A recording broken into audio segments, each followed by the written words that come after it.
Vanessa, this time we go to a very classic region, and we have a 2017 Bodegas Burgo de Familia Embeleso Rioja. Wow, that just rolled off your tongue so beautifully. Absolutely. I think I've been on it for a few years on the Spanish language, but the Rioja really brings you to a very romantic place, very classic as you get. Exactly. The Cantabria Mountains, you have the two rivers, the Ebro and the Rioja, which create the Rioja name and the beautiful scenario for Tempranillo, which is the main character here. And it's a landlocked region. Indeed. Right? Yes.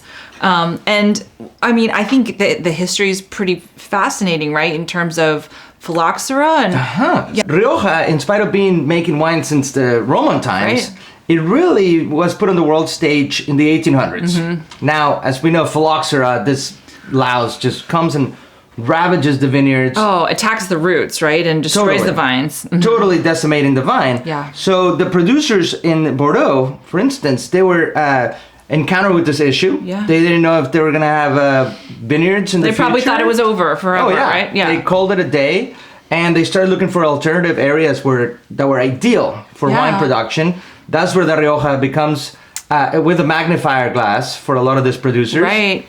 And it starts benefiting from all these techniques in the winemaking and oak usage and all these things that elevated the wines from the area.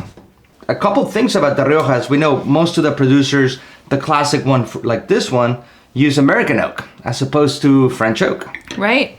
Yeah, I think it's fascinating. So many things led to kind of what Rioja is. As you said, phylloxera, which was, a pest, right, that was destroying vineyards. So people were paying attention. But then also, I think they didn't necessarily have access to all the French barrels. So they made lemonade out of lemons, right, and started using American oak, which also is very high quality, but not necessarily as well known in Europe. No, and going down the rabbit hole, obviously Spain came and conquered America and started getting all these land holdings throughout. So that's where they tapped into the American varietals of Robus and the oak. Right. And it was a natural thing for them, and now it's embraced, and it's a big stamp of the classic producers. We have regions right here in Napa Valley that use American oak, right? Silver oak.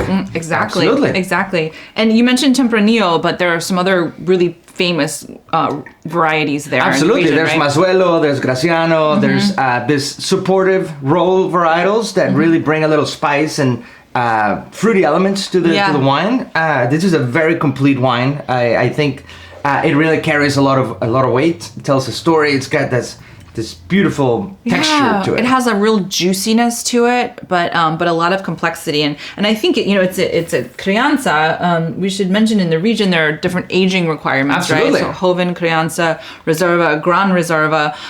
So this is on the younger side of the aging requirements, but you still get. I mean, I definitely pick up the time in oak. I get it both in the kind of sort of dill, coconut, sweet spice, but then there's still a lot of freshness. Absolutely. You get it in like the bright cherry. And the great thing about the designations that from Crianza to Gran Reserva is that it depends on the style, on the event that you're pouring the wine in. Is it like an everyday, just cracking it open in the Porsche and smoking a cigar, or having some salumi and things like that? Don't crack it open in the Porsche.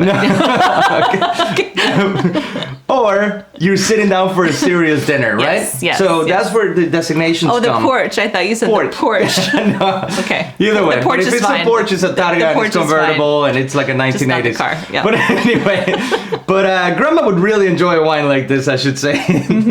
Well, I think it's versatile also, right? Because it, again, it's like sort of soft tannins, right? Plush, soft tannins. So you could go a lot of different ways. Absolutely. I mean, this is a wine that would stand to poultry, just a beautifully roasted chicken or a la plancha or something like that. And also you could do like rabbit or other fun things. Something more adventurous. I like it. Pasta all day. I mean, in spite of Sangiovese being the classic Italian best friend of pasta, I dare to say a wine like this could do very well with a bolognese. Absolutely. It has the bright acidity too that could pair with that. So, definitely showing why it's a classic region. Absolutely. The producer is actually a very interesting co-op. There's 6 families that in the mid 1980s decided to get together and start producing the highest quality wines they could. with their grapes. So they all united and create this beautiful, important, iconic producer. It's a delicious bottle. So thank you for sharing. Cheers. Cheers.